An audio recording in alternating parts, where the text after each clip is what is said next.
Bonjour à tous, une vidéo d'essai de ce Luxman L85V. Après démontage complet pour nettoyage de tous les potentiomètres et sélecteurs. Cet appareil est raccordé à deux charges de puissance, un générateur basse fréquence sur l'entrée auxiliaire. On m'a confié cet appareil pour des grésillements et le châssis en bois était complètement décollé, donc j'ai recollé les côtés du châssis, la face supérieure. Je n'ai pas pu faire mieux ici, vous le voyez, le châssis est légèrement éventré.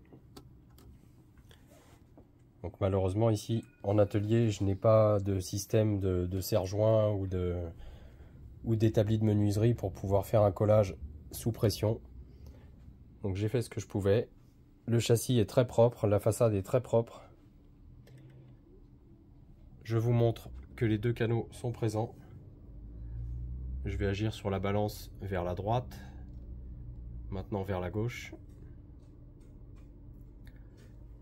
Mon oscillo mesure un temps de montée de 6 microsecondes, ce qui est parfaitement honorable pour un appareil de cette époque. Je vais vérifier maintenant l'action des corrections de tonalité qui peuvent s'effectuer sur plusieurs fréquences de centrage. Donc je vais tout d'abord choisir 150 Hz. Je diminue les basses à fond, je les augmente au maximum. Maintenant je switch sur le réglage 300 Hz.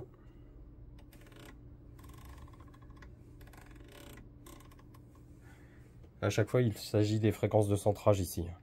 Donc le défaut, maintenant le centrage sur 600 Hz. Vous voyez que je n'ai toujours pas de grésillement. Je reviens en position inactive. Maintenant je m'occupe des aigus, centré sur 1,5 kHz. Atténué au maxi, le gain poussé au maxi.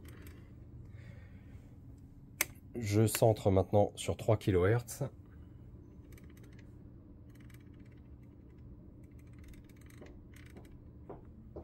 Et centrage maintenant sur 6 kHz.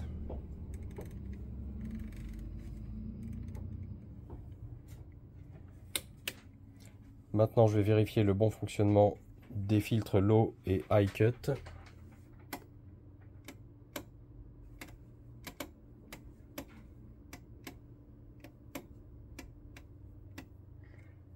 Le loudness.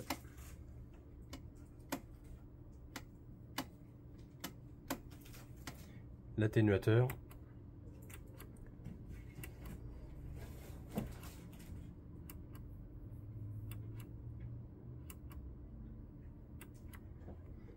Et les sélections maintenant pour les modes de duplication de cassette qui devraient faire disparaître le son.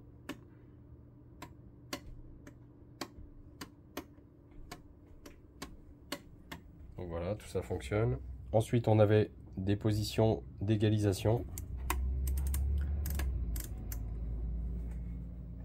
Les sorties haut-parleurs et le sélecteur de source.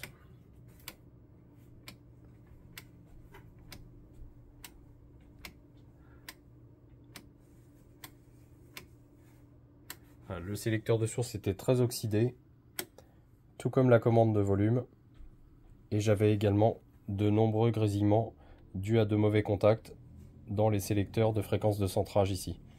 Je constate que l'appareil est peut-être tombé ou a subi un choc sur les boutons qui sont ici à l'extrémité. Le châssis est légèrement déformé. Je l'ai redressé pour permettre la rotation des boutons sans frottement sur les cuvettes. Mais je n'ai pas pu faire mieux, je n'ai pas pu remettre les boutons dans l'axe au risque de faire casser les axes des potentiomètres. Donc là, ça serait vraiment embêtant d'essayer de retrouver surtout ce sélecteur ici, multiposition. Ça serait vraiment trop compliqué si on venait à casser son axe.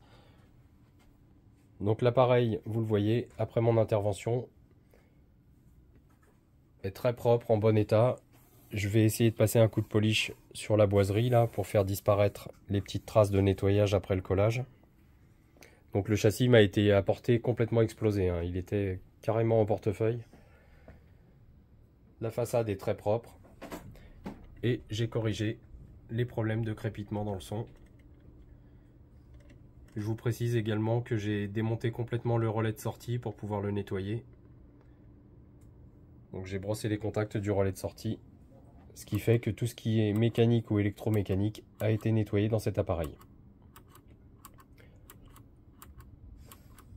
Donc le bouton d'atténuation est encore un peu encrassé, mais ça va se faire. Il faut laisser le produit agir et il faut manipuler le bouton. Vous le voyez, là je vais le faire très lentement.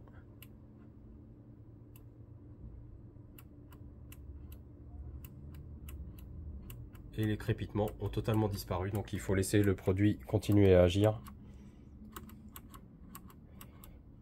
Donc là manifestement c'est un bouton qui a très peu été utilisé dans la vie de l'appareil, donc il est très oxydé. Voilà, je termine ici cette vidéo de test. Je vais laisser l'appareil en chauffe. Je vais le mettre en écoute dans le showroom. Et je vais chiffrer cette intervention pour le client.